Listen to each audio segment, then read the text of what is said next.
أعوذ بالله السميع العليم من الشيطان الرجيم من همزه ونفخه ونفسه بسم الله الرحمن الرحيم إن الحمد لله نحمده ونستعينه ونستغفره ونعوذ بالله من شرور أنفسنا وسيئات أعمالنا يهده الله فلا مضل له ومن يضلل فلا هادي له وأشهد أن لا إله إلا الله وحده لا شريك له وأشهد أن محمدا عبده ورسوله يا أيها الذين آمنوا اتقوا الله حق تقاته ولا تموتن إلا وأنتم مسلمون يا أيها الناس اتقوا ربكم الذي خلقكم من نفس واحدة وخلق منها زوجها وبث منهما رجالا كثيرا ونساء واتقوا الله الذي تساءلون به والأرحام إن الله كان عليكم رقيبا يا أيها الذين آمنوا اتقوا الله وقولوا قولا سديدا يصلح لكم أعمالكم ويغفر لكم ذنوبكم ومن يطع الله ورسوله فقد فاز فوزا عظيما أما بعد فإن خير الكلام كلام الله وخير الهدي هدي محمد صلى الله عليه وسلم وشر الأمور محدثاتها وكل محدثة بدعة وكل بدعة ضلالة وكل ضلالة في النار. Assalamu alaikum wa rahmatullahi wa barakatuhu.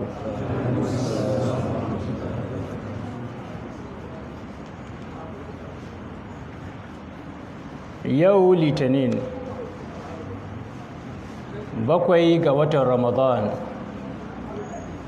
hijirar babban jakadan Allah ko babban majidadin Allah Annabi Muhammad sallallahu alaihi wa alihi wa sallam daga garin Makka zuwa Madina na da shekaru 1442 wanda ya daidai da 19 ga watan April haihuwar Annabi Isa alaihi salatu wassalam, kalmar Allah kuma ruhin Allah, bisa ga lissafi na Gregorian calendar na da shekaru 2021. Allah maɗaukakin sarki ya sake haɗe mu a Masjidu Ali ibn Abi Talib, masallacin da ke cikin unguwar Kuka Road a cikin babban birnin Sokoto, inda muka saba gabatar da tafsirin Alƙur'ani mai girma a kowane yammaci na wannan wata mai albarka kuma wata mai daraja, wato watan Ramadan. Da fatar Allah maɗaukakin sarki ya mana jagora a cikin karatunmu. Ci gaba da tafsirin suratul Baqara, sai dai kamar yadda muka saba za mu gabatar da wasu 'yan tambayoyi daga cikin tambayoyin da mutane suke aikowa. A dai a yi haƙuri, ba kowace tambaya ce za a samu karɓawa ba saboda yawan tambayoyin. Mai tambaya ta farko yake magana akan direba wanda ya faɗi da mota, mutane suka mutu, amma kuma dukkanin bincike ya tabbatar da cewa ba laifin shi bane, yana bisa hannunsa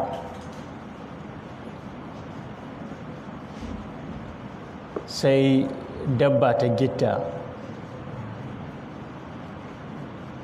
ya je garin kauce madabbar motar ta faɗi. Allah ya karɓi mutum 4 cikin motar, mutum 4 kuma suka samu rauni. Shin zai biya diya ta mutum 4? Zai yi azumi 60-60 har sau 4, ko kuma menene hukuncin da yake kansa? To alhamdulillahi rabbil alamin, babu shakka hukunce-hukuncen da suka shafi accident, hatsarin mota da abubuwan da suka yi kama da shi sun bambanta, ba yadda mutane ke zato suke ba.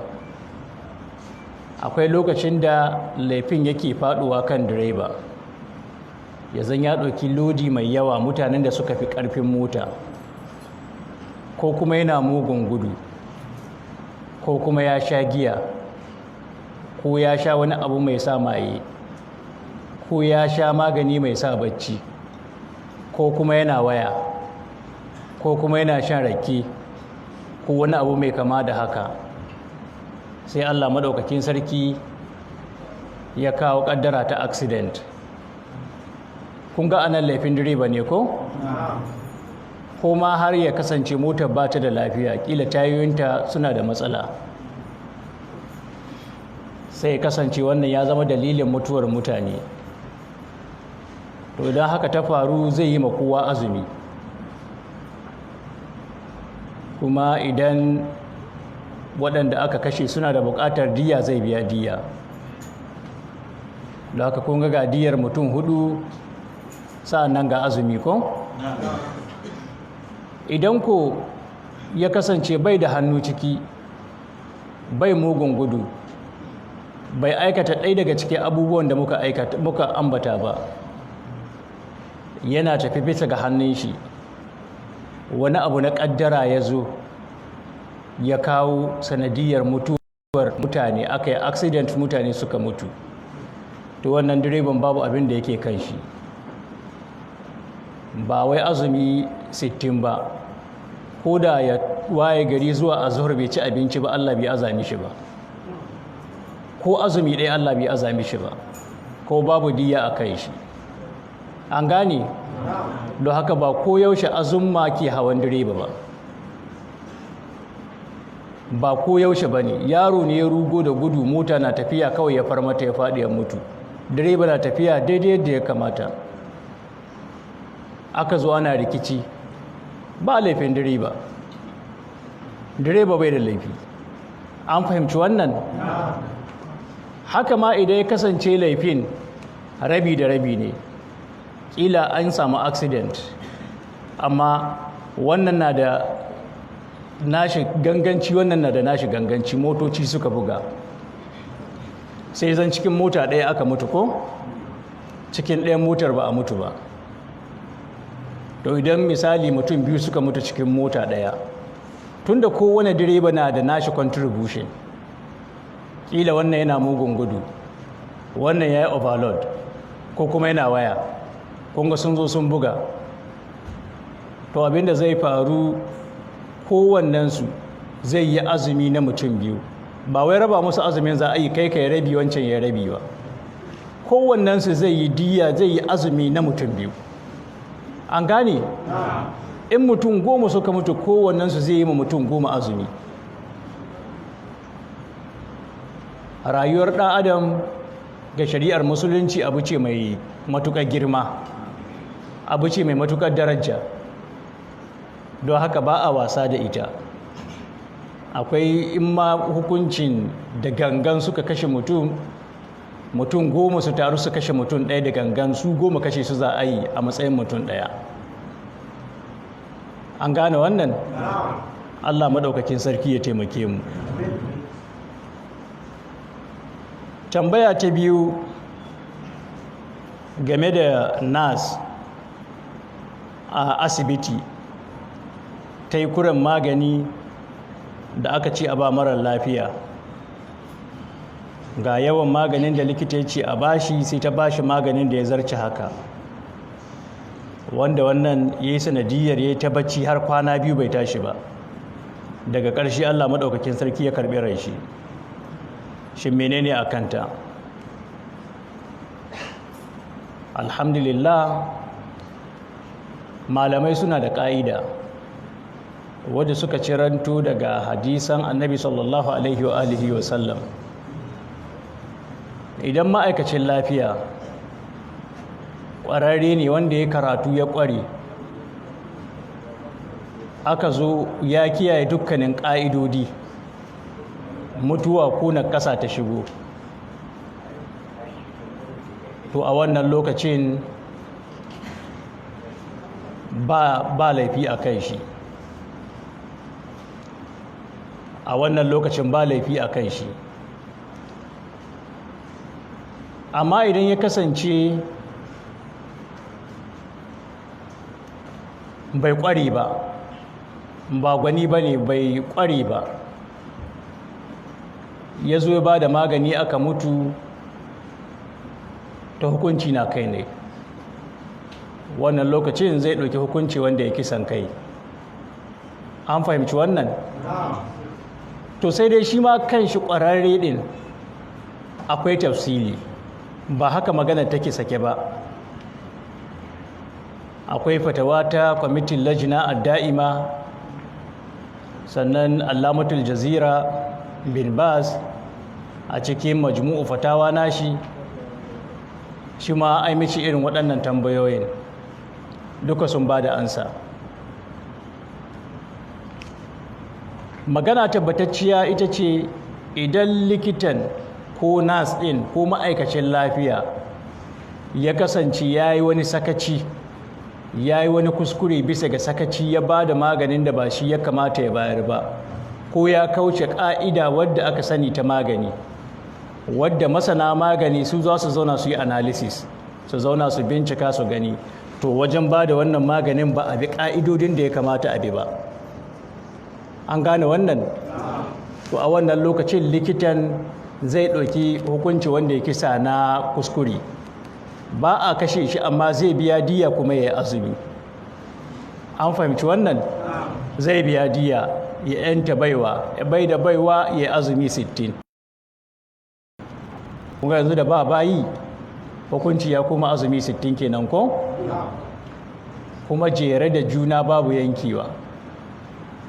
Da zai ɗauku azumin 60 ya yi 40 sai Ramadana ya zo, to zai dakatar da su sai ya ci gaba da Ramadana, yana ƙara Ramadana kuma sai ya ɗora ya yi da 20. Kun ga irin wannan aiki ya same shi ko? Gobe ko an ce ya kashe wani bai kashewa. Idan ko da gangan ya kashe shi kamar yadda wasu likitoci suke yi,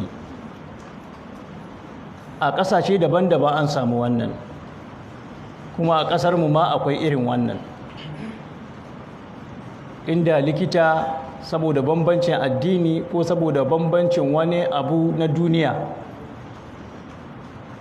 zai ƙoƙari ya kashe wani marar lafiya. To a irin wannan yanayin likitan za a yi mishi hukuncin kisa na ganganci. Wannan lokacin za a kashe wannan likitan. In 'yan uwan wanda aka kashe suna son diya, za a ba su diya, sai dai za su yanka kuɗi irin waɗanda suke so, diya su ba ta da iyaka. Za su dibi gwargwadon daraja wanda aka kashe musu gwargwadon diya da za su biya, za a biya su. An fahimta? Suna da ɗan uwa wanda yake gwamna ne, ko wani babban mutum ko wani babban basaraki, ka kashe shi, kana ba da diya ta miliyan 80 ko miliyan kaza, kaga bayyuwa ko? Sai su ce to mu namu dan uwa biliyan kaza ne, idan kana iyawa ka biya, idan baka iyawa mu kashe ka, afwan. An gane wannan? So bisa ga wannan ka'idar, likita in ƙwararre ne ya bi ƙa'idodi amma mutuwa ta zo ba a mai komi. In ba ƙwararre ba ne shi, ko ya bi ƙa'ida, inda ba ƙwararre ba ne zai ɗauki hukunci. Sannan in ƙwararre ne, in ya yi wani sakaci ko rashin kula ko rashin bin doka, to za a mai hukunci wanda ya kisa na ganganci, kisa na abin nan na kuskure, afwan. in ko akwai ganganci ciki, an gano da gangan ya kashe marar lafiyar, za a yi mai hukunci na kisan ganganci, bi ma'ana za a kashe shi. An fahimci wannan? Allah maɗaukakin sarki shine mafi sani. Sai tambaya ta ƙarshe game da waɗanda saboda tsananin zafin rana da muke fama da shi a irin jihohinmu na Sokoto ya sa bai iya azumi. Wani yakan suma, wani yakan shiga yanayi na rashin lafiyoyi su taso, hawan jini ya taso, menene su tattaso rashin lafiyoyi. Shin malam menene hukuncin yin azumi irin waɗannan mutanen? To babu shakka dai bara an yi ta bayanai akan irin wannan ko? Kuma ko bana ya kamata malamai su yawaita bayani akan irin wannan. Ba lalle ba ne mutum ya tsufa ko yana da wata rashin lafiya a ce sai ya yi azumi, musamman cikin irin wannan yanayin namu wanda akwai tsananin zafi. Sa'an nan da duk aka wayi gari zafin karuwa yake yi ko? Kun ga ran 11 ga watan azumi zafin zai koma irin na bara, kuma za a ci gaba da tafiya da shi haka. To a bisa irin wannan ƙa'idar, kun ga zafi ya yi yawa bara, an kai ta mutuwa ko? Aka samu annoba, ana ta yawan mace-mace. To Allah maɗaukakin sarki bai ɗora ma rayuwa wani abu na shari'a ba sai abin da take iyawa. La yukallifu Allahu nafsan illa wus'aha. Inna hadha ad-din yusrun. Wannan addini sauƙi ke gare shi. Allah bai ɗora ma rai face abin da take iyawa. A lokacin Annabi sallallahu alaihi wasallam an samu irin wannan yanayin. A hali na tafiya, Annabi ya aji azumi. Wasu suka ji cewa kai muna da ƙarfin imanin da mu dai ba za mu aji ba. Ai shi Annabi da ya aji an yafe mashi duk laifin da ya aikata da wanda zai aikata. Ina mu ina cewa mu tsaya mu biya ta Annabi, ai mu yi abin da ya wuce na Annabi ma. Da haka zuciyarsu ta ba su wannan shawarar, sai suka ɗauki tafiya azumi. Zuwa an jima sai Annabi ya ga wasu mutane ana ce musu fita ga su kwakwance ba su iya tashi. Wasunsu da sun sasso mai fita ake ana yayyafa ruwa. Annabi ya ce waɗancan fa, aka ce masu azumi ne. Ya ce ba azumi ba ne suke. Ya ce ula'ikal usat, ula'ikal usatu, ula'ikal usat. Ya ce waɗancan su ne masu saba ma Allah, waɗancan su ne masu saba ma Allah, waɗancan su ne masu saba ma Allah. Shi a gurin Annabi idan kai irin wannan azumin ba azumi ne kai ba, ka saba ma Allah. Don haka kayi ne da yunwar banza, ka jefa kanka cikin halaka ko? Alhali Allah maɗaukakin sarki ya ce kada ku jefa kanku zuwa ga halaka. Ayar ana amfani da umumin lafazinta, ba mutulaki na sababin saukarta ba. Don haka a irin wannan yanayin na zafi wanda ciwo ke iya tashi, duk wanda ya ji zai halaka idan ya yi azumi ya ɗauki ruwa ya sha. Shari'ar musulunci shari'a ce mai sauƙi. Wasu al'ummomi shari'a su mai wahala ce. Mu kuma tamu aka kawo mana manzon rahama, manzo mai tausayi lil mu'minina ra'ufur rahim. Aka kawo mana wannan manzon sai shari'ar mu ta kasance mai sauƙi kamar yadda manzon mu yake. Aka sauƙaƙa muna. Banu Isra'il, idan kai fitsari ya taɓi jikinka sai ka samu tsingaro ka yi ta karkare wurin sai jini ya fito. Idan tufafi ne sai ka yanke daidai inda fitsarin ya fito, sa'an nan ka yi da shi. Ga nauyi nan mai yawa cikin shari'ar su ko? To sai annabinmu ya muna roƙo, rabbana la taj'al lana abin nan la tahmilna ma la taqata lana bi, cewa kada ka dora mana abin da bamu iyawa. Wa'fu anna ka yaran gwame gare mu, waghfir lana ka gafarta muna, warhamna kai muna rahama. Kun ga annabi ya roƙan muna ko? Kuma Allah madaukakin sarki ya amsa. Annabi na cewa kada ka dora muna ma la taqata lana bi, mala'iku suna faɗin amin. Wafu anna mala'iku su ce amin, wa ghafir lana mala'iku su ce amin, warhamna mala'iku su ce amin. Shi kuma Allah ya ce na karba. an fahimci wannan? Sannan rabbana la tahmil alaina isran ko kama hamaltahu alal ladzina min qablina. Haka mu wannan al'ummar addinin mu sauki ke gare shi. Mace mai ciki wadda take iya wahala, abinda ke cikin cikin ta ya wahala, an ba ta dama ta sha.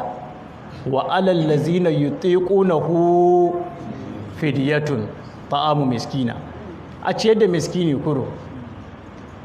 An gane, muna da hadisi a sahihul bukhari daga abdullahi bin abbas.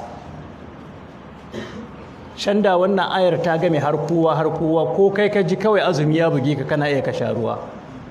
Daga nan sai aka shafe sauran jama'a, sai aka bar tsofaffi da sauran masu rauni, waɗanda irin masu ciki da masu shayarwa, waɗanda idan sun yi azumin yakan zama musu sababiyya ta wahala, wasu hasu suma, wasu hasu shiga cikin wani yanayi. To a irin wannan yanayin aka yi musu wannan rangwamen. An fahimci wannan? Sai aka yi musu rangwame, su aji azumi sa'an nan su ciyar.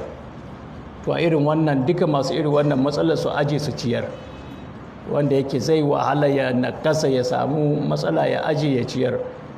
Daga cikin tsofaffi da marasa lafiyoyi, waɗanda rashin lafiyoyinsu ba sa iya ranka azumin bayan sallah. Allah maɗaukakin sarki ya taimake mu. Sai ci gaba da tafsirinmu inda muka kwana. Mun kammala ne ga tafsirin aya ta 164 a suratul Baqara ko? Aya wadda Allah maɗaukakin sarki yake gayyatar hankulanmu, yake gayyatar tunaninmu da cewa mu tsaya mai tuntuni, mu tsaya mai lura a cikin halittar sammai da kuma halittar ƙasa. Kada mu watsar, kada mu yi wasa da wannan.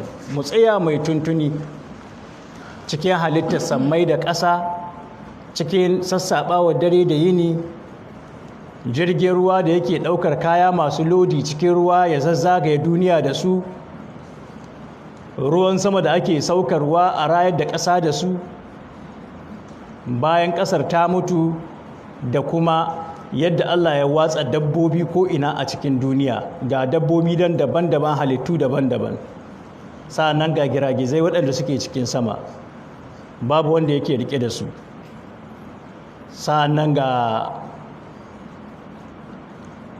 sauran ayoyi na Ubangiji nan kamar jujjuya iska ko tasrifin riya.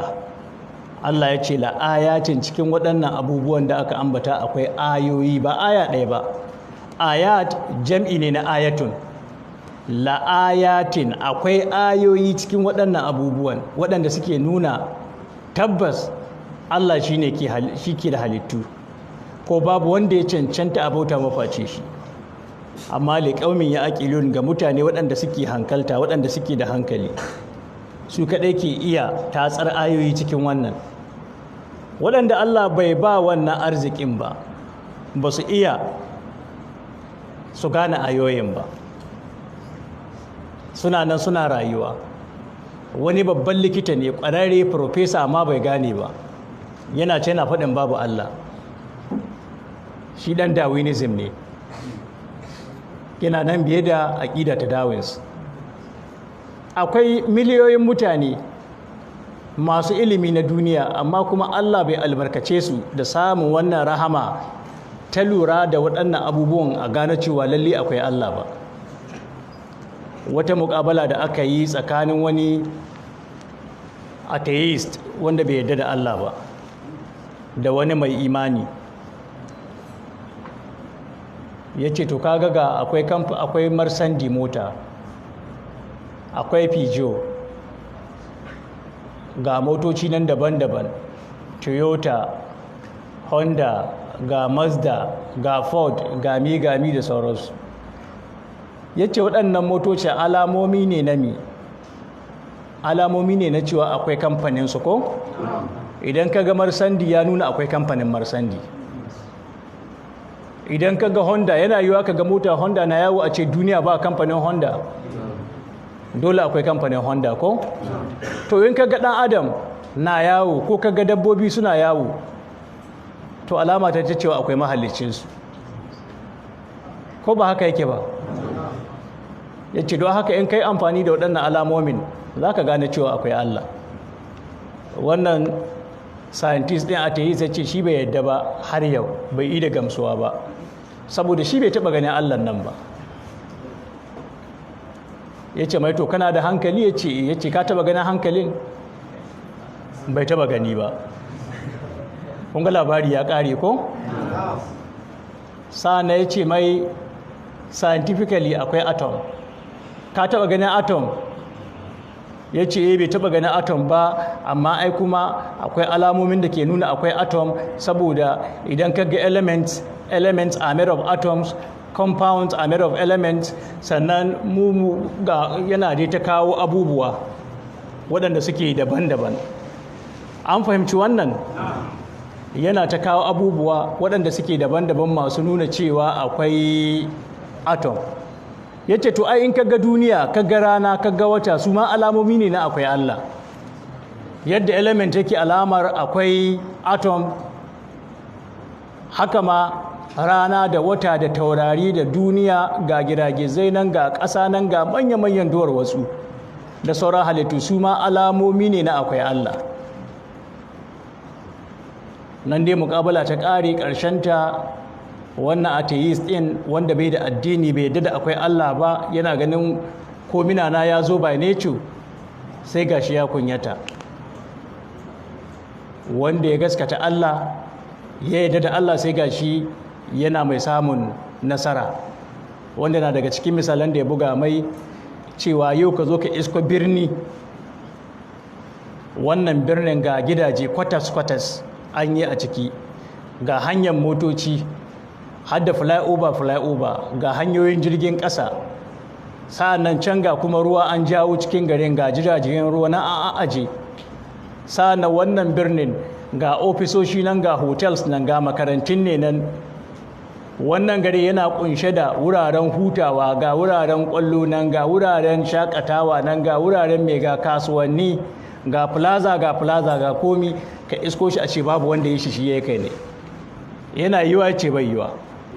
Ya ce to ai in ka kalli DNA molecules na ɗan adam ko na halittu, ka kalli yadda aka yi arranging na nitrogenous bases nasu, adenine, guanine, thymine and cytosine, yadda aka yi arranging nasu, aka yi coding information cikinsu, da yadda cell ke ɗaukar information ɗin a yi translating the information ɗin into protein, a caccanza shi, a jena a yimi, ka kalli yadda cell ke function, ka kalli yadda tissues, ka kalli yadda organs suke da sauransu. Ya ce ai ya fi kusa scientifically a ce wannan birnin ya ƙera kan shi, haddasa gidajen talabijin, ga talabijin nan suna ta aiki, motoci na ta yawo, a ce garin nan babu wanda ya yi shi. Ya ce wallahi ya fi sauƙi bisa ga a ce ɗan adam ɗaya shi ya kai ne. Wannan scientist ya girgiza ka, ya ce gaskiya ne, lalle haka ne. To kun ga yadda al'amari yake ko? To muna da hadisi a sahihu ibn Hibban daga ummul mu'minin Aisha, Allah madaukakin sarki ya ƙara mata yadda.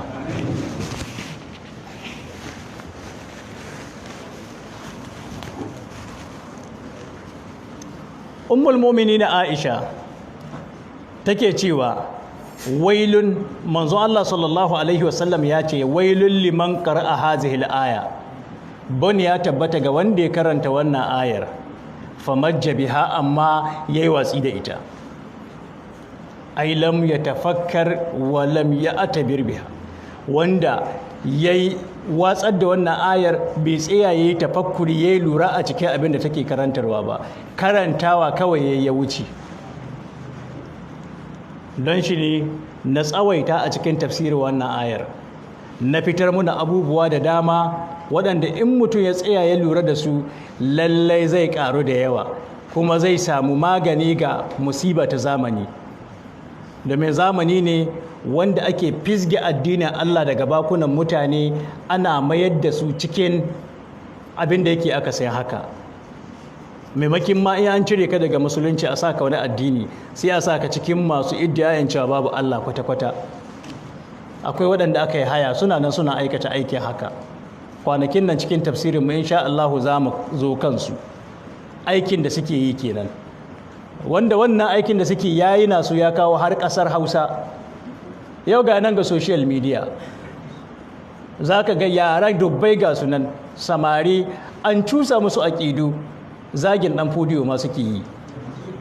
Wani ya buɗe baki ya ce ɗan ana ce ya fi ɗan fodiyo, wadda ana ce bai zudda jinin kowa ba, amma ɗan fodiyo da sunan jihadin ƙarya ya zudda jinin mutane, ya kawo mutane musiba ga yanan abin da ya shifka ba ƙasa Hausa.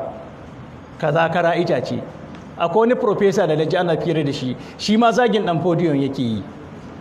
Yana nan yanzu ɗan fodiyon ma wanda a kan shi muke addinin Allah, ba don da ɗan fodiyo ba da ba mu san yadda za mu tsinta kanmu ba. Da babu shakka kai da kake da suna na Muhammad da kila sunanka John, da ke da ake kira Safiya da kila sunanki Marukus. Amma saboda jihadin ɗan fodiyo, karantarwa ta ɗan fodiyo, Allah maɗaukakin sarki ya albarkace mu ga mu musulmi, ga mu kuma duk duniya ana alfahari da musulunci na Northern Najeriya. Muna ciki inda mun fi kowa musulunci a duniya. Musulmin Northern Najeriya ko jahili ya san nama alade haram ne, amma ka je cikin Jidda, Saudi Arabia, ka iske wanda ke ganin wai me yasa aka ce ba a cin nama alade, ba Allah ya alade ba. Ni da kaina wani balarabi ya ce mai haka, ai Allah ya alade, me yasa za a ce ba a ce alade? Shi ya iya nashi tunani kenan. Sannan akwai mace da ke ganin ita bata ma san da cewa hijabi musulunci ba ne, kawai abin da ta sani hijabi ta'addanci ne. Ko musulma ce, ko musulma aka haife ta ba ribati ba ce, ba dawa ta cikin musulunci ba, musulma aka haife ta, amma ba ta sa haka ba. Amma darajar karantarwar ɗan fodiyo yau gashi mu da iyayenmu da kakanninmu duk musulmi ne. Sannan in mun mutu akan musulunci da mu da iyayenmu da kakanninmu, ko da ko mu aikata aikin shiga wuta mun shiga wutar, daga ƙarshe dai duk za mu haɗe a cikin aljanna. To yau amma gashi an samu wasu saboda wannan aikin na Yahudu ko? So irin waɗannan ayoyin suna kiran ka su nuna maka cewa Yahudawa ba kowa ba ne. An fahimci wannan? Don haka aya ce mai girma, mai karantarwa mai girma. Ibn Hibban ya zo da hadisi a littafin shi na Sahih. Sannan Ibn Abi Dunya ya zo da shi, yana cikin al-Mawsu'at nashi. Littafi ne mai hikima, mujalladai 9. Akwai karantarwa mai yawa ciki. Daga Ubaidullah dan Umair annahu qala li Aishata, ya ce ma ummul mu'minin Aisha radiyallahu anha, akhbirna bi a'jabi shay'in ra'aytihi min rasulillahi sallallahu alaihi wasallam. Ki bani labari, ki karantar da mu ga mafi ban mamakin abin da ki taba gani ga annabi sallallahu alaihi wasallam. To da daga ummul mu'minin Aisha, zaman da ta yi da annabi, za ta ba da labarin mafi ban mamakin abin da ta taba gani ga annabi sallallahu alaihi wa alihi wasallam. Qala Ubaidu bin Umar ya ce, fasakatat ummul mu'minin ta yi shiru haka domin tambayar ta yi nauyi. Sun maƙala sanatacce, lamma kana laila minan layali, ta ce lokacin da wani dare ya kasance daga cikin dare, ƙala annabi ya taɓa ce mini, ya Aishatu zarini a ta'abbudullah lailata rabbi, ya ce ki ƙyale ni wannan daren, ba ni da lokacin ki cikin wannan daren, zan bauta ma ubangiji na ne cikin wannan daren. Ta ce to a cikin daren ta ga abin da ya fi ban mamaki cikin rayuwar annabi ga baki daya, don haka dare ne mai ban mamaki.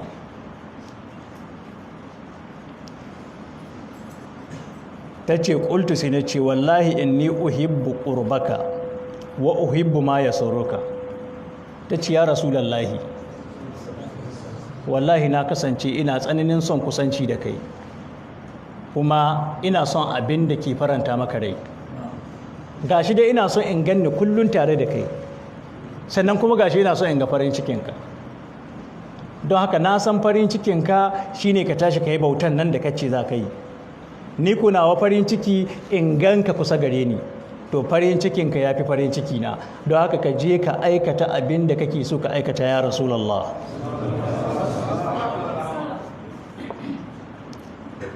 Ƙalar ta ce faƙama, manzon Allah ya miƙe, fatatahara ya yi alwala, sun makama yi salli, sa'an na ya miƙe yana sallah.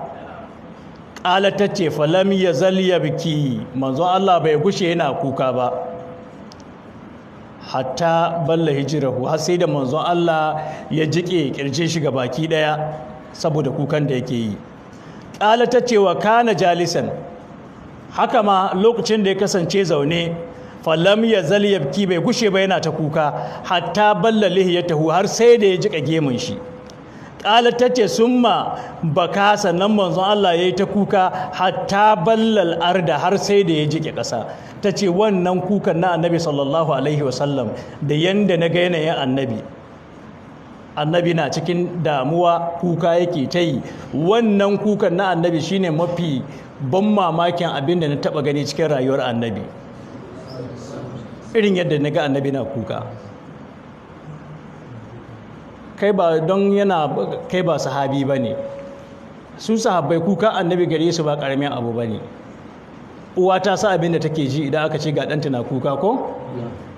Musamman ƙila a ce ga wani ciwo ya same shi, ko kuma ɗan yana cikin wata matsala. Akwai uwar da ta je dibin ɗanta gidan yari, za su rabu sai ɗan ya kama kuka, tana jiwa sai ta ƙire ta faɗi, saboda irin tausayi da irin sautin kukan ɗanta da take ji. To babu wata uwa wadda ke jin abin da sahabbai suke ji idan Annabi na kuka. Babu wani uba ko wani ɗan adam ko wani masoyi wanda ke jin abin da sahabbai suke ji idan sun ga Annabi na cikin damuwa. To ga Annabi na kuka, ya jika ainihin kumatin shi, ya jika gemun shi, ya jika kirje shi, ya jika ƙasa da hawaye. Kun ku ga kuka ya kai kuka. Don haka wai mai Annabi ke yi ma wannan kukan? Faja'a Bilalun, ana haka sai ga Bilal ya zo, mu'azzinu Rasulillahi sallallahu alaihi wasallam, yu'azzinuhu bis salati, domin ya shelanta mishi cewa lokacin sallah yayi. Falamma ra'ahu yabki, lokacin da Bilal ya ga manzon Allah na kuka, qala ya Rasulullah, yace ya manzon Allah, tabki, kana fata kuka, me kake ma kuka ya Rasulullah? In dai abin da kake ma kuka kiyama ce, kake tunanin ya zaka hadu da Allah gobe kiyama, to wa qad gufira laka ma taqaddama min zambika wa ma ta'akhkhar. Ai Allah ya riga ya gafarta maka abin da ya gabata na zunubanka da abin da ma za ka aikata, duka Allah ya riga ya gafarta maka. Don haka me kake ma kuka ya Rasulullah? Wallahi Allah ɗaya sai iyakar abin da ke cikin zuciyar Bilal.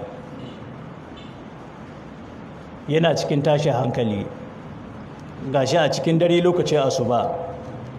Faƙala sai Annabi ya ce, afala akunu abdan shakura, ba zan kasance bawa mai gode ma Allah ba? A dole in gode ma Allah. Don haka ni na san Allah ba zai mai azaba ba, amma zan ci gaba da godiyar Allah. Ko ba mamaki ma Annabi na tunanin al'umma shi ko? Babu wani manzo mai al'umma wadda ta yi yawa al'umma Annabi sallallahu alaihi wasallam. Babu radda duniya ta taɓa ɗaukar mutum biliyan 7.5 in ba wannan lokacin ba. To amma mutum biliyan 5.5 zuwa mutum biliyan 6 duka ba musulmi ba ne. Duka in sun mutu a halin da suke ciki wuta sun kai. Mutum biliyan 1.5 zuwa biliyan 2 waɗanda suke musulmin, su kansu daga cikinsu akwai masu kyakkyawar aƙida, akwai masu mummunar aƙida, akwai masu aikata dukkanin wani nau'in sabo da ake aikata ma Allah. Don haka da yawa daga cikinsu su ma wuta za su shiga.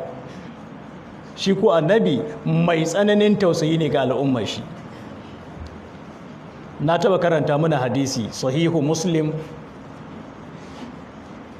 Annabi sallallahu alaihi wasallam wata rana sallah ya karanta wasu ayoyi. Annabi Ibrahim yana tausaya ma al'ummar shi a gaban Allah, sannan annabi isa alaihi salatu wassalam yana tausaya ma tashi al'umma, ko wani annabi na tausaya ma tashi al'umma, sai annabi ya fashe da kuka, ya daga hannu sama yana sallah, yana Allahumma ummati Allahumma ummati Allahumma ummati. Annabi bai sauke hannu ba sai ga mala'ika Jibril, domin wallahi duk da ubangiji bai so ya ga annabi na kuka.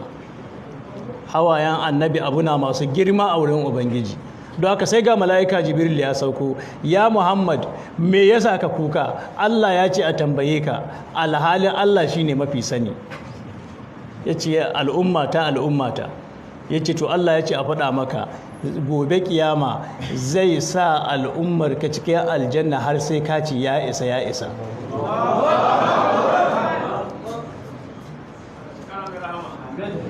Wallahi ko lokacin wafati annabi kukan da yake ta yi kenan, yana Allahumma ummati Allahumma ummati.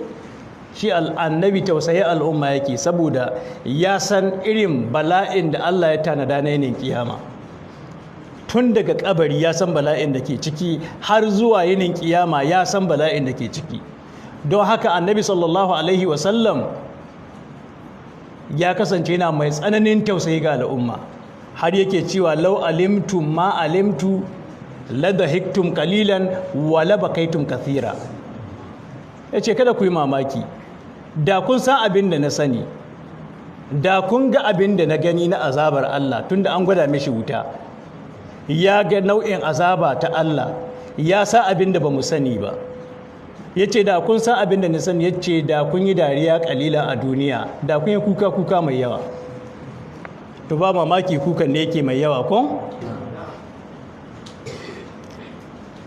Bayan ya faɗa wa Bilal, afala akunu abdan shakura, ban zama bawa mai gode ma Allah, sai ce wa Bilal, laqad nazalat alayya laylata ayatun, yace wallahi wata aya ta sauka gare ni a cikin wannan daren.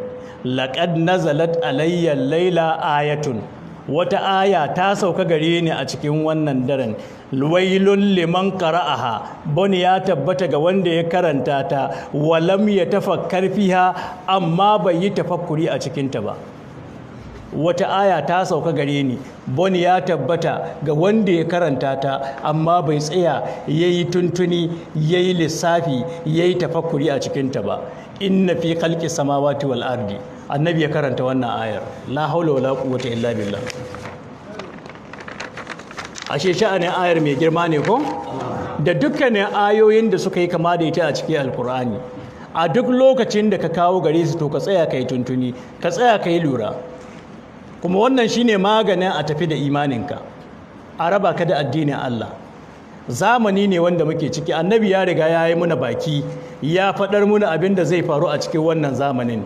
Ya ce yusbihu rajulun mu'minan, mutum ya wayi gari yana mumini, amma wayimsi kafiran yayi marece yana kafiri. Zamani ne na fitina da musiba, wanda sai ka taka tsantsan da addininka. To irin wannan ayar tsayawa ka yi tuntuni a cikinta yana magance maka musibar wannan zamanin.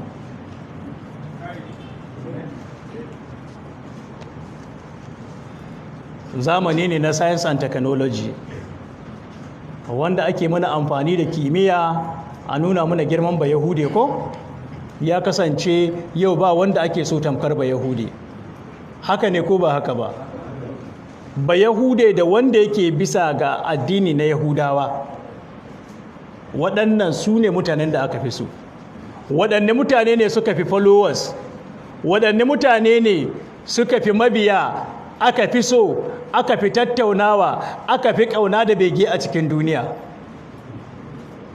Sai ka ji mawaƙa ne ko? Da 'yan ƙwallo, dawa. Wallahi yau da za a ce a birnin Sokoto da muke ganin akwai addini, a ce masallacin Shehu ga Abubakar As-Siddiqul Akbar can ya zo, nan filin sukuwa ko kuma stadium ga Cristiano Ronaldo nan ya zo, wallahi za ka sha mamaki. Don da yawa ya fi son ya ga Cristiano Ronaldo da ya ga Abubakar As-Siddiqul Akbar, ko a ce mai ga Fadima can bintu Nabi sallallahu alaihi wasallam, bad'atun nabawiyya, mudgatun nabawiyya, a ce ga Fadima can. wallahi ku manzon Allah aka ce ga manzon Allah can, inda aka ce ga Messi ga Ronaldo ga Zidane ga Rooney ga wallahi za ka yi mamaki. To waɗannan Yahudawan mu musulmi don mun yadda kanmu ne, don shi ne suka samu abin da suka samu. Ilimin kimiyyar ma da suke muna tinkafo da shi a yau namu ne, Yasuwa muka yi suka tsinta. Domin ayar tana karantar da mu a tashi a nemi ilimin kimiyya. Musulmin jiya suka miƙe suka nemi ilimin kimiyya, Yahudawan jiya suka bi wuri suka yi ta bacci ba su nemi ilimin kimiyya ba. Europe gabaki daya ta kasance cikin duhun jahilci, sai da baya sa'an nan Europeans suka zabura suka fito har suka fara nema abin da ake nema na ilimi. Ai sun ce can dama ba ko 'yan adam ba ne su mutanen Europe, suna kiran kansu Neanderthal, sun ce su ba ko 'yan adam ba ne, ba su kai 'yan adam ba. 'Yan adam sun fi su quality, 'yan adam sun fi su komi, da baya ne suka zama 'yan adam suka dawo cikinmu har yau gashi sun rinjaye mu.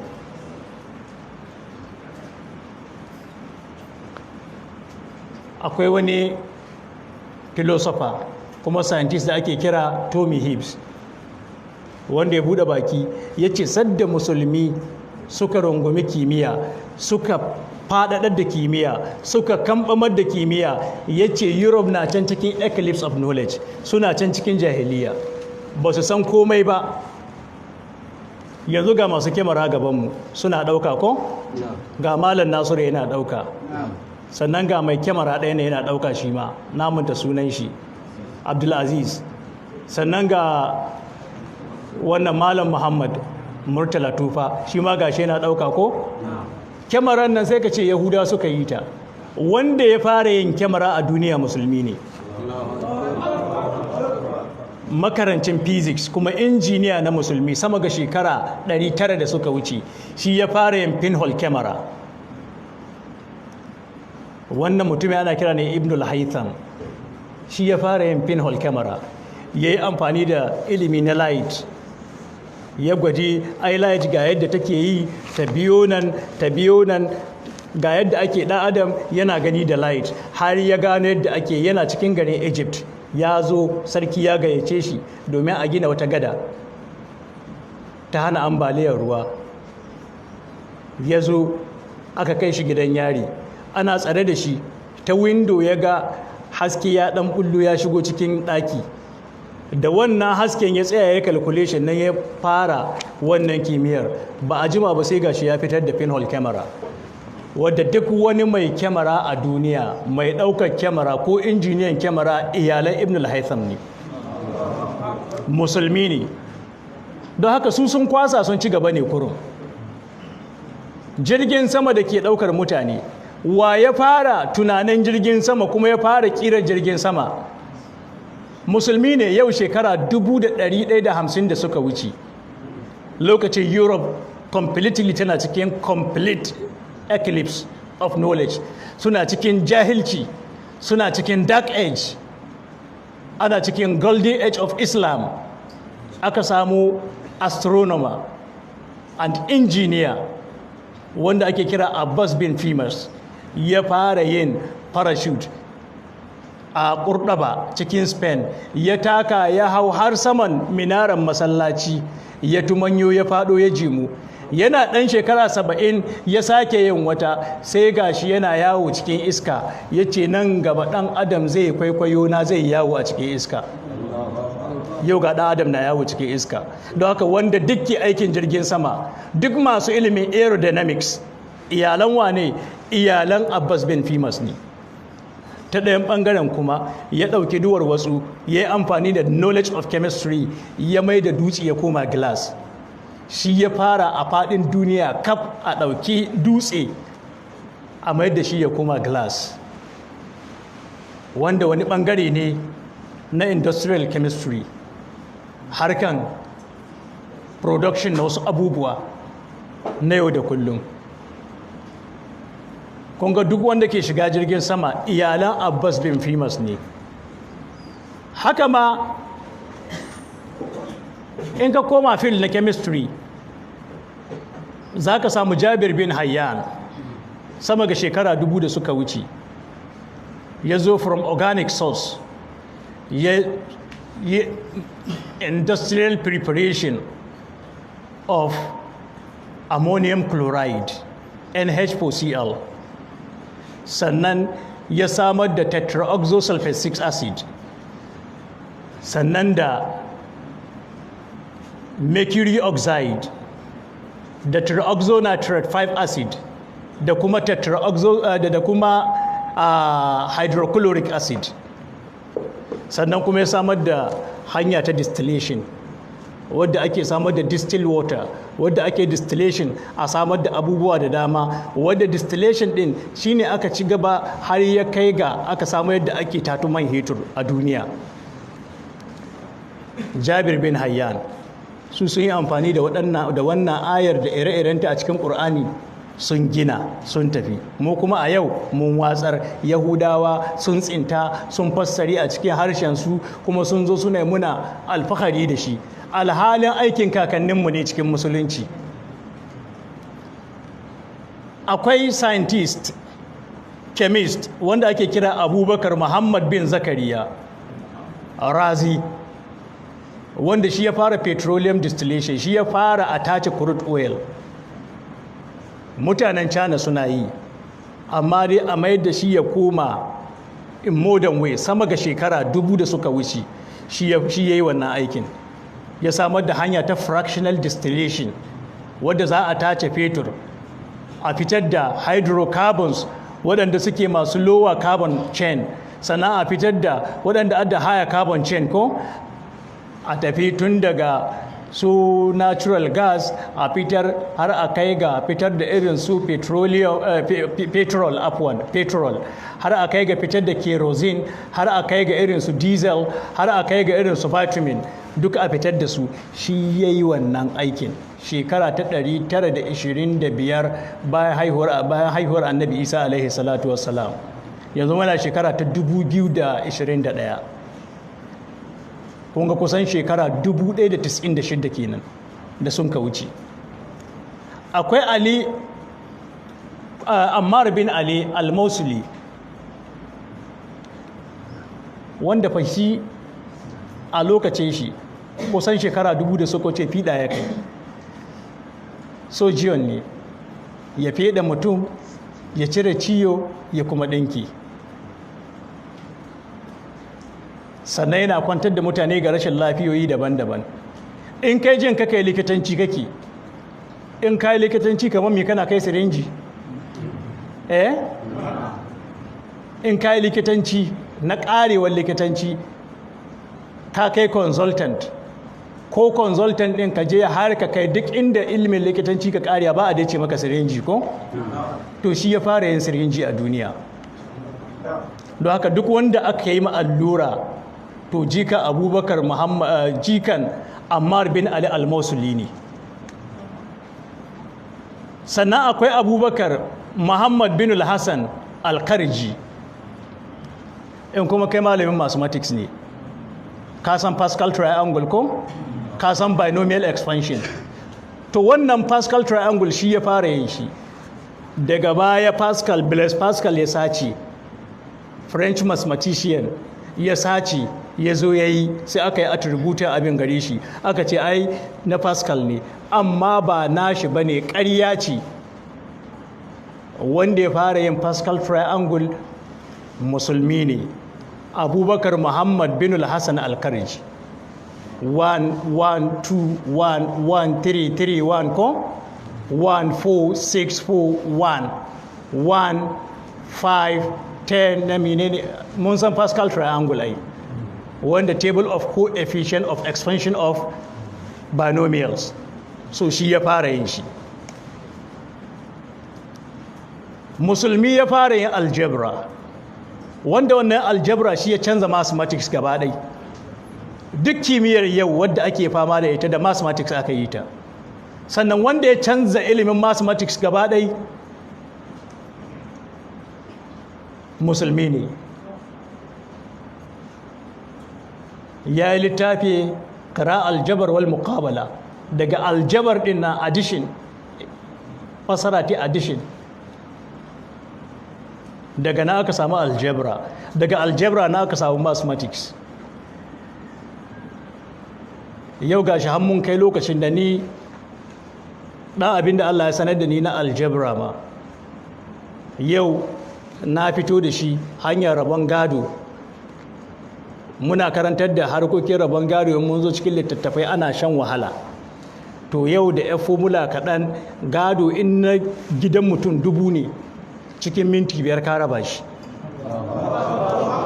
ta amfani da wannan algebra ɗin. Cikin minti 5 ka raba shi da kasa x da y ka raba. Kun sa ana mathematics a ce x and y ko? Amfani da x and y shine algebra ɗin. To shi ya fara amfani da x and y. Wanda ya fara yin differentiation da integration musulmi ne. Wanda ya fara yin sin theta, cos theta, tan theta, secant theta, cosecant theta, cotangent theta musulmi ne. Trigonometry kenan ko? Musulmi shi ya fara yin su. Ashe Yesu a ɗaya muka yi. To wannan ayar duka tana nuna mana waɗannan ilmoman. Kada mu watsar, mu runguma mu yi. Sannan akwai wasu mutum 3 'yan gida ɗaya da ake kira Banu Musa. Akwai Abul Qasim Ahmad bin Musa bin Shakir. Akwai Abu Ja'far Muhammad bin Musa bin Shakir. Sannan akwai Al-Hassan bin Musa bin Shakir. Waɗannan su 3 da Allah bai halicce su duniya ba da ba a mota. Su suka fara yin injimin mota wanda za a ɗauka current shaft, sannan a zo a yi combustion chamber, a sa piston da ringe ko piston ya kama zagayawa ciki. An fahimci wannan? Current shaft yana wana su, shi kuma kan shaft yana controlling na bowels.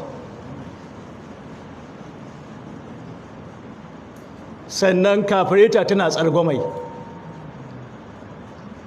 Wanda ya waɗannan mutanen 3 su suka fara shi.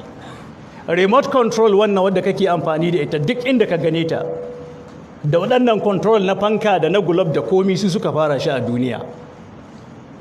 Su 3 ɗin nan su suka farar da shi. Musulmi ne kuma.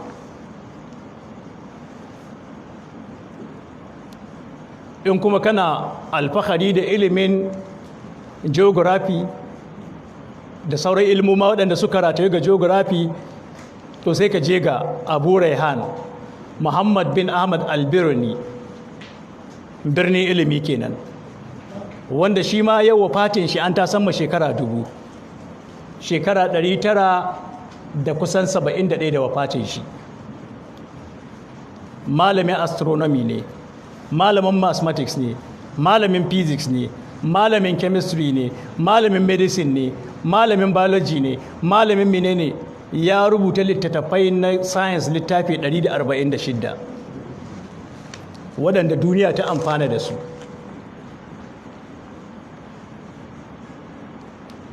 Akwai Book of Pharmacopoeia of Medicine wanda ya rubuta, Europe suna amfani da shi sama ga shekara 500.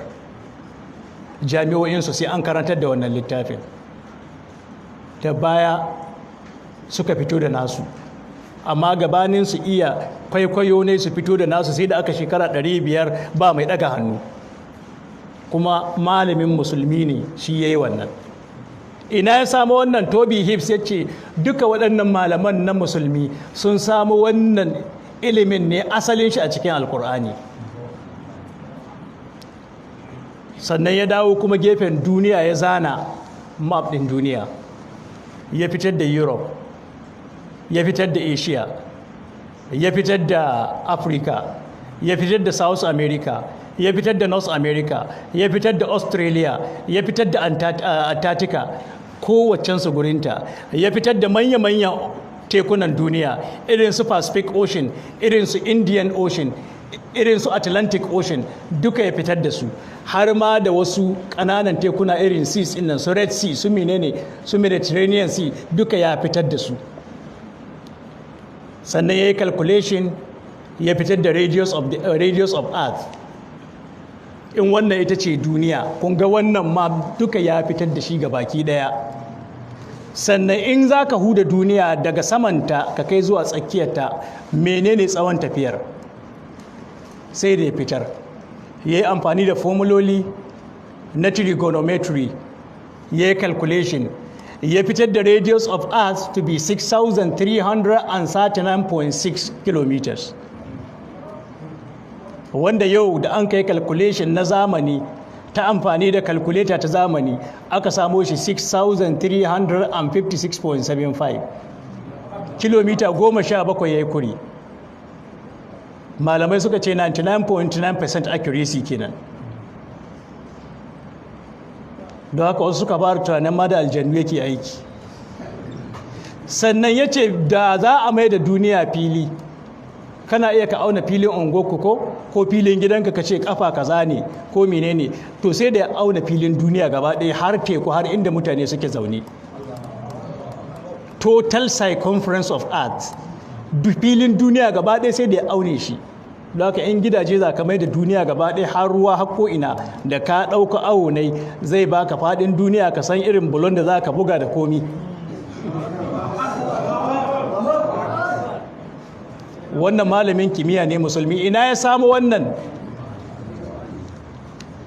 Kuma abin mamaki, waɗannan polar region, ga north pole nan ga kuma south pole nan, wurare ne masu matuƙar sanyi inda yake da akwai ƙanƙara, duka sai da ya faɗi wannan. Ga inda ke da sanyi na inda at equatorial region, daidai equator inda ke da zafi kuma sai da ya faɗi. Ga angle of tilt na earth ya fitar.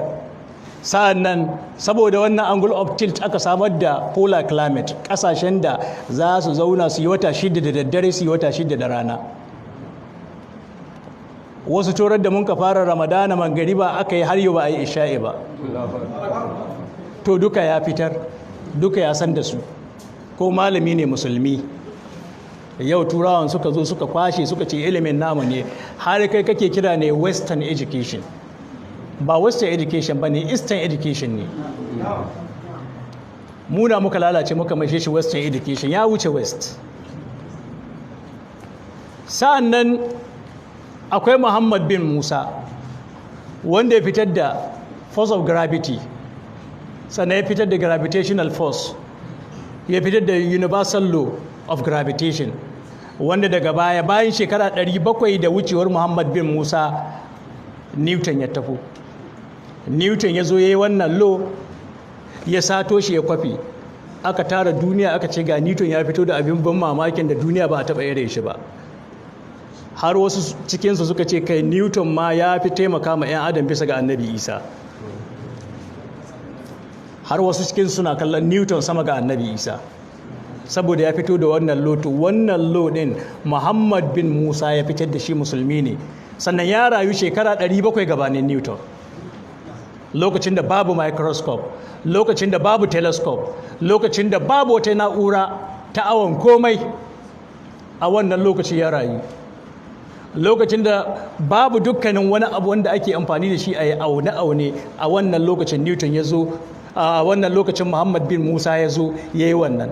Shi ko Newton har ma an fara samar da kayayyakin na'urori sannan ya zo.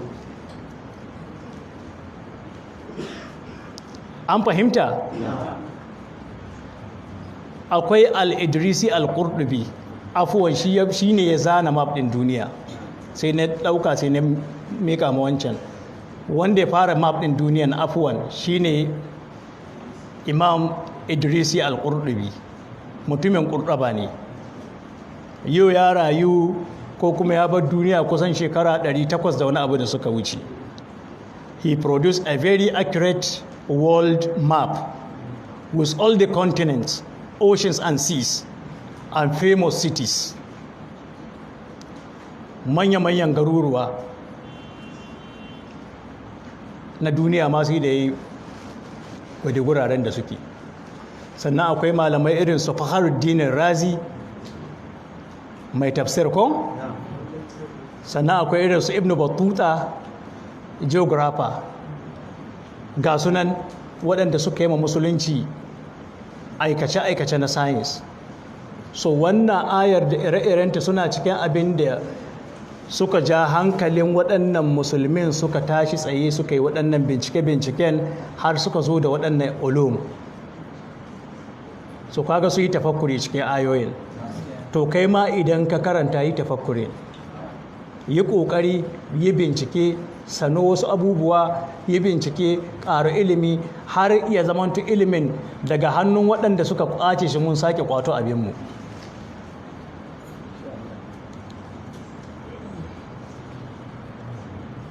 Babu lokaci da akwai abubuwan ban mamaki da dama da aka ƙera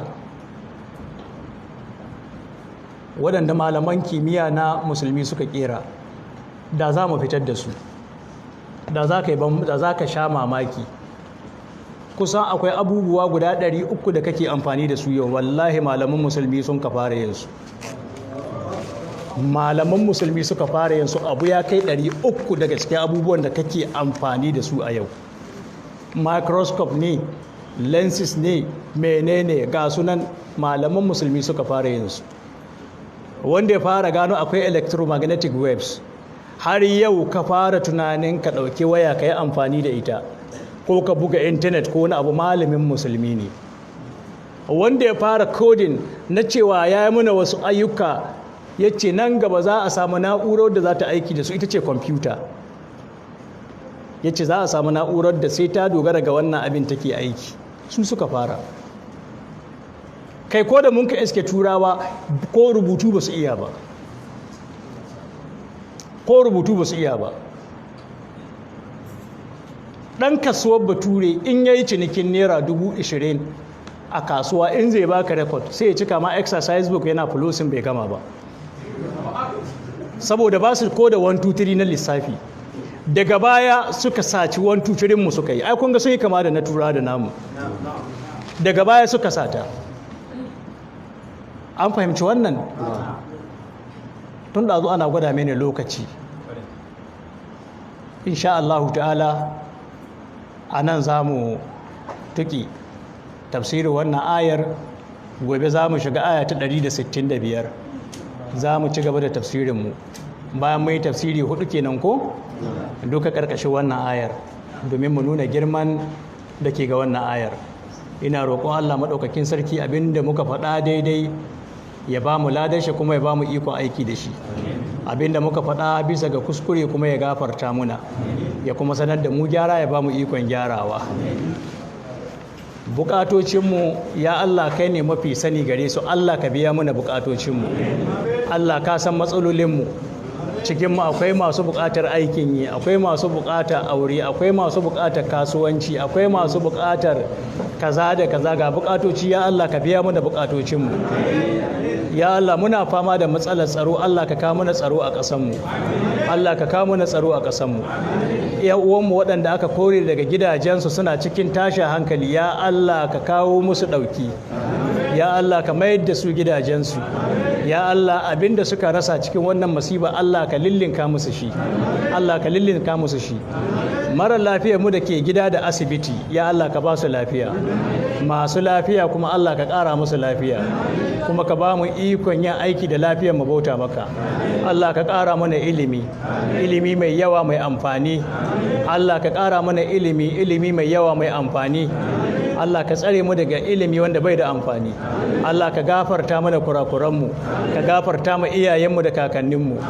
Ya Allah in mutuwar mu ta zo ka sa mu cika da kalmar la ilaha illallah Muhammadu Rasulullah sallallahu alaihi wasallam, sa'annan gobe kiyama ka sa aljanna ce makomar mu. Rabbana atina fid dunya hasana wa fil akhirati hasana wa qina adhaban nar. Rabbana la tuzigh qulubana ba'da idh hadaytana wa hab lana min ladunka rahmatan innaka antal wahhab.